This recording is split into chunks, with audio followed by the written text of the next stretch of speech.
আমি 1971 তো দেখিনি, 2024-এ জানতাম না যে এটা একটা যুদ্ধের মতো হবে। তো আমি ভাগ্যবতী যে আমি প্রথম থেকে এটার সাথে সম্পৃক্ত থাকতে পেরেছি, আমি রাস্তায় নামতে পেরেছি, আমার এই যুদ্ধটা দেখার সৌভাগ্য হয়েছে বা অংশগ্রহণ করার সৌভাগ্য হয়েছে। আমি অবশ্যই নিজেকে অনেক ভাগ্যবান মনে করি। আমি একটু আগে বলছিলাম যে একদমই সব ধরনের বৈষম্যহীন একটা বাংলাদেশ দেখতে চাই, যেখানে বাক স্বাধীনতা থাকবে, জবাবদিহিতার জায়গা থাকবে, সরকার এবং জনগণের ভিতরে কোনো দূরত্ব থাকবে না, এবং যে সরকার কেবলমাত্র রাষ্ট্র এবং রাষ্ট্রের জনগণের কথা ভাববে, কোনো ব্যক্তির স্বার্থের কথা ভাববে না। যে অন্তর্বর্তীকালীন সরকারে সমন্বয়কদের দুজনকে রাখা হয়েছে, দুটি গুরুত্বপূর্ণ মন্ত্রণালয় দেওয়া হয়েছে, এই ব্যাপারটিকে কিভাবে দেখছে? অনেকেই অনেকভাবে দেখছে, অনেকেই বলছে যে তারা সমন্বয় কোটায় এখানে এসেছে, কোটার বিরুদ্ধে আন্দোলন করে তারাই কেন হচ্ছে। বাট এই মুহূর্তে আপনি কাকে বিশ্বাস করবেন? তারা তো অ্যাটলিস্ট ভেতর থেকে দেখেছে, বা তারা অ্যাটলিস্ট এত ঝরিয়ে যেহেতু এনেছে এটা, এই মুহূর্তে অন্যান্য সরকারি উচ্চ কর্মপদস্থ যারা আছেন তারা কিন্তু অনেকেই আগের সরকারের সাথে যুক্ত, বা আগের সরকার তাদেরকে বাছাই করেছিলেন। তো তাদেরকে আনার থেকে আমার মনে হয় যে স্টুডেন্টরা এত কষ্ট করে এনেছে, তারা এটা ডিজার্ভ করে। এই যে একটা ক্রাইসিস পিরিয়ড চলছে, অনেক ধরনের অরাজকতা ঘটনা ঘটছে। দুদিন আগে আপনার একটা ভিডিও আমরা দেখেছি, ডাকাতির একটা ভয় পাচ্ছিলেন, এবং সিনেপ্লেক্স ভাঙচুর হচ্ছে। এই অরাজকতা নিয়ে যদি একটু বলতেন, বা আইন শৃঙ্খলা দ্রুত ফিরিয়ে আনাটা কতটা গুরুত্বপূর্ণ এই মুহূর্তে? আমি একটু আগেই বললাম যে দেশে অরাজকতা সৃষ্টি করছে একটা কুচক্রী মহল, এবং অনেক জায়গায় অনেক প্রমাণ এসেছে কারা করছে। এবং আমি যেহেতু আমাদের এখন বাক স্বাধীনতা আছে, আমি বললাম যে তারা বলেছেও যে আওয়ামী লীগ কিছু নেতা তাদের দূর থেকে এটা অপারেট করছে, দূর থেকে। তারা অনেকেই বলছে যে আওয়ামী লীগরা নিজেরাই তো বাঁচতে পারছে না, তারা কিভাবে মাঠে আসবে, কিন্তু না, তারা দূর থেকে অপারেট করছে। মানুষ মোবাইল চলে, আপনি একটা ফোন দিয়ে যদি বলেন ওখানে আক্রমণ করেন, এটা তো খুব বেশি কঠিন কাজ না, এবং এটা প্রমাণ পাওয়া গেছে। তো এই কুচক্রী মহলটা যা চেষ্টা করছে ঢাকায় একটা আতঙ্ক তৈরি করার, ডাকাতি আতঙ্ক কিংবা ভাঙচুর করে, লুটপাট করে।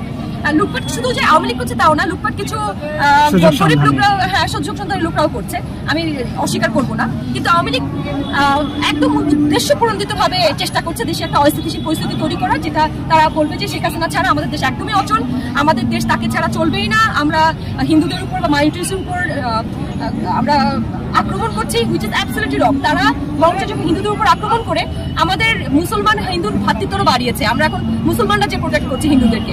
So it's a very positive point. আমরা বাংলাদেশকে কোনোভাবেই আসলে আটকে রাখা সম্ভব না। এখন আমরা তো রক্ত দিতে শিখে গেছি, আমরা দেশকে ভালোবাসার মজা শিখে গেছি। আমাদের ভিতরে যে দেশপ্রেমটা ছিল এটাকে আমরা তো জানতাম না, আমি নিজেও জানতাম না যে আমি দেশকে এত ভালোবাসি।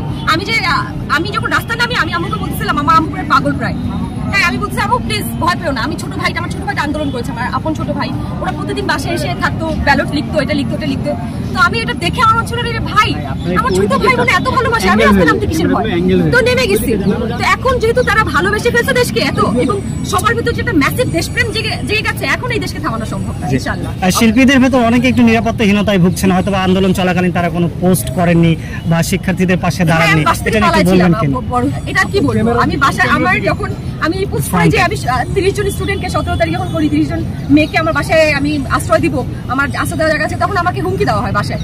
তো আমি জানি তাদের অবস্থানটাও বুঝতে পারি যে তারাও ভয়ে একটা ছিল, কারণ আমাদের বাক স্বাধীনতা ছিল না, তাদেরকে একতরফা দোষ দেওয়াও যায় না একদমই। কারণ ওই যে আয়নাঘর বিষয়টা, আপনি কথা বলবেন আপনাকে আয়নাঘরে আটকায় রাখবে, সো কে রিস্কটা নিবে?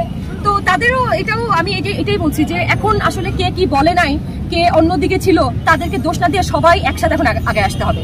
এখন ওই খোঁচাখুচিরও জায়গা নাই এখন আমাদের আর ওদেরকে আক্রমণ করা প্রতিশোধ এটা তো নাই।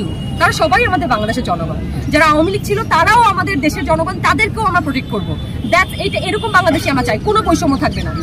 আরেকটা প্রশ্ন, অনেকে বলছে যে রাষ্ট্র সংস্কারের জন্য দীর্ঘ সময় প্রয়োজন, অনেকে বলছে 3 মাসের মধ্যে নির্বাচন হবে, একজন নাগরিক হিসেবে অবশ্যই না 3 মাসের ভিতরে তো এখন আইন শৃঙ্খলা ঠিক করতেই সময় লেগে যাবে। দেশ অবশ্যই আমার মনে হয় 3 বছর is a very perfect time. 3 বছর সময় লাগেই অ্যাটলিস্ট দেশটাকে একটা বেসিক কন্ট্রোলে আনা, কারণ দেশে আমরা জানি যে প্রায় 18,35,000 কোটি, আমি জানি না আমি এক পরিসংখ্যান ঠিক বলছি কিনা, এত হাজার কোটি টাকা লোন রেখে আমাদের পদত্যাগ করে চলে গেছেন আমাদের সরকার, এবং বিভিন্ন ধরনের বড় বড় অর্থ পাচার হয়েছে, বিশাল অঙ্কের অর্থ আত্মসাৎ করেছে, পাচার করেছে কদিনে। তো এগুলো তো আমাদেরকেই চুকাতে হবে। তো এই সরকার, আমাদের যে অন্তর্বর্তীকালীন সরকার, এরা যদি এখনই চলে যায় বা অল্প সময় পায়, তাহলে এগুলো আসলে ফিক্স করা যাবে না, একটা বেসিক সময় লাগবেই স্ট্যাবিলিটি ফিরিয়ে আনতে। এবং আমি একটা পোস্ট করেছিলাম যে আমাদের উচিত, we should track down Sheikh Hasina, তাকে বাংলাদেশে এনে ইনভেস্টিগেশন আন্ডারে আনা উচিত। তার সাথে অন্যান্য যে বড় ব্যবসায়ী কিংবা বড় মন্ত্রী মিনিস্টার যারা আছেন, তারা কিভাবে কোথায় কিরকম অর্থ পাচার করেছে, কিরকম অর্থ আত্মসাৎ করেছে, সেগুলোর হিসাব নিকাশ নেওয়া উচিত এবং তাদের সেই অর্থ বা তাদের সমস্ত অ্যাকাউন্ট ফ্রিজ করে সেই টাকাগুলো দেশের জনগণের উপকারে ব্যবহার করা উচিত। তার পিএস 400 কোটি টাকা নিয়ে গেছে। হ্যাঁ, তো সেগুলো বাজেয়াপ্ত করেন, সেই 400 কোটি টাকা বাংলাদেশের জনগণের উন্নয়নের কাজে ব্যবহার করেন। এটা তো বলতেছি, থাকা অবস্থায় যদি 400 ফ্রিজ দের অ্যাকাউন্ট, তাদের যেটা বিদেশি অ্যাকাউন্ট হোক, সুইচ অ্যাকাউন্ট হোক, বাংলাদেশের অ্যাকাউন্ট হোক, তাদের সমস্ত অ্যাকাউন্ট ফ্রিজ করেন, ফ্রিজ করে সেই টাকাগুলো বাংলাদেশের উন্নয়নে ব্যবহার করেন।